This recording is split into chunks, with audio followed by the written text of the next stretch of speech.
Hello guys, कैसे हैं आप सब लोग। उम्मीद करता हूँ स्वस्थ होंगे। आज हम कॉन्सेप्ट नंबर 11 डिस्कस करेंगे। क्वेश्चन है हमारे 600 रुपये में एक घड़ी को बेचने पर एक व्यक्ति को कुछ हानि होती है। अगर वह इसे 675 रुपये में बेचता है तो उसे पूर्व हानि से दोगुना लाभ होता है। तो बताएं कि घड़ी का क्रय मूल्य कितना है। बहुत ही आसान कॉन्सेप्ट है। इसका मैं एक बहुत बढ़िया मेथड बताऊंगा जो आपको देखने में भी आसान लगेगा और सॉल्व करने में भी आसान लगेगा। देखिए क्या बोला है, 600 रुपये। अब देखिए इसमें दो सेलिंग प्राइस दिया हुआ, एक 600 रुपये दिया है, एक यहाँ पे 675 रुपये दिया है। एक 600 रुपये में बेचता है, यहाँ पे इसको हानि होती है, और 675 रुपये में बेचता है तो इसे कुछ लाभ होता है। हानि से दोगुना लाभ होता है। ठीक है, तो इसको कैसे सॉल्व करेंगे। यहाँ पे लिख लेंगे कॉस्ट प्राइस। ठीक है, और इसको दो सेलिंग प्राइस बेचता है, तो मान लो पहली सेलिंग प्राइस है सेलिंग प्राइस 1। ठीक है, तो कितने में बेचता है इसको, 600 रुपीज़ में। तो इसको कितने का हानि होता है, कुछ हानि होती है। मान लीजिए एक्स की हानि होती है।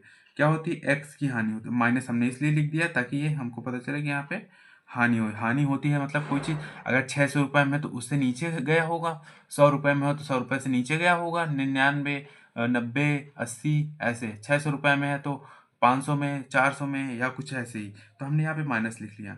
ठीक है, और दूसरा क्या कॉन्टेक्ट, अगर वह इसे 675 रुपये में बेचता है, 675 रुपये में, तो SP2 मतलब सेलिंग प्राइस टू क्या है हमारा, 675 रुपये। तो इसको क्या होता है, लाभ होता है हानि।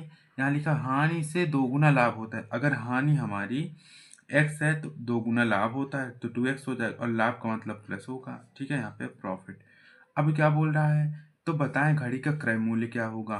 क्रय मूल्य निकालना है। ठीक है, अब हम सबसे पहले देखेंगे यहाँ पे रियल वैल्यू का डिफरेंस दिया है, और यहाँ पे ये जो है रेशियो का डिफरेंस दिया है। ठीक है, प्रॉफिट एंड लॉस का क्या करेंगे, इसको यहाँ पे लिख लेंगे 2x माइनस एक्स। क्यों लिखे हमने इसका, अब यहाँ पे डिफरेंस निकालेंगे तो 2x में से माइनस एक्स माइनस करेंगे, कितना आएगा, इसको लिख लेते हैं। यहाँ पे 675 के माइनस 600 लिखेंगे।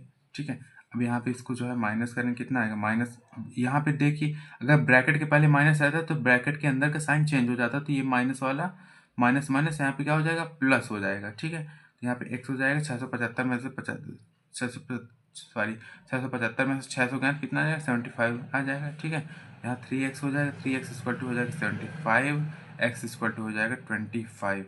अब x की वैल्यू 25 आ गई, यहाँ पे x की वैल्यू कितनी है, 25 है। अब यहाँ पे हुआ क्या है, लॉस हुआ है। अगर ये लॉस हुआ है तो कोई चीज़ कितने की यहाँ रही होगी, ये 600 रुपये ज़्यादा की रही होगी। ठीक है, तभी तो लॉस हुआ। अगर यहाँ पे लॉस हो रहा है तो ये कोई चीज़ 625 रुपये की रही होगी, तभी तो 25% का लॉस, 25 रुपये का लॉस हुआ और 600 रुपये में बेचा गया है। निकालने का हम इसमें से भी निकाल सकते हैं। अगर यहाँ पे x की वैल्यू 25 है, ठीक है, और यहाँ पे 2x है, 2x मतलब हो जाएगा 50, और 50 यहाँ पे कितना 75 है, यहाँ पे प्रॉफिट हुआ है। प्रॉफिट कब होता है, जब कॉस्ट प्राइस में कोई चीज़ ऐड होगी तभी तो सेलिंग प्राइस में ऐड वो प्रॉफिट होगा। ठीक है, यहाँ पे सेलिंग प्राइस में कॉस्ट प्राइस होगा और यहाँ पे CP होगा। ठीक है, तो अब यहाँ पे क्या करेंगे, 675 में 50 माइनस कर देंगे, कितना आएगा, 625 ही तो आएगा। आंसर दोनों तरफ से आ जाएंगे। तो यहाँ पे x है, यहाँ पे हमको 2x से मल्टीप्लाई करना पड़ेगा, इससे हमको ये आसान पड़ता है। तो आंसर हमारा होगा 625।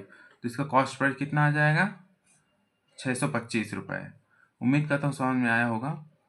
अब मैं एक बात बताना चाहता हूँ आपको। इसके पहले मैंने कई वीडियो अपलोड किया, तो उसमें कुछ वीडियो में कमेंट आए कि भैया आप बहुत अच्छा कंटेंट दे रहे हैं, बिगनर्स के लिए बहुत अच्छा है। तो मुझे भी बहुत अच्छा लगा आपने कमेंट किया, और उम्मीद करता हूँ आप ऐसे कमेंट करते रहेंगे तो मैं आपके लिए अच्छी अच्छी क्वेश्चन की वीडियो बनाता रहूँगा, और कॉन्सेप्ट वाइज ऐसे ही चलता रहेगा। अभी प्रॉफिट एंड लॉस चल रहा है, इसके आगे मैं दूसरा नेक्स्ट चैप्टर जो है ऐसे कैरी ऑन करूँगा। तो उम्मीद करता हूँ समझ में आया होगा। Thank you.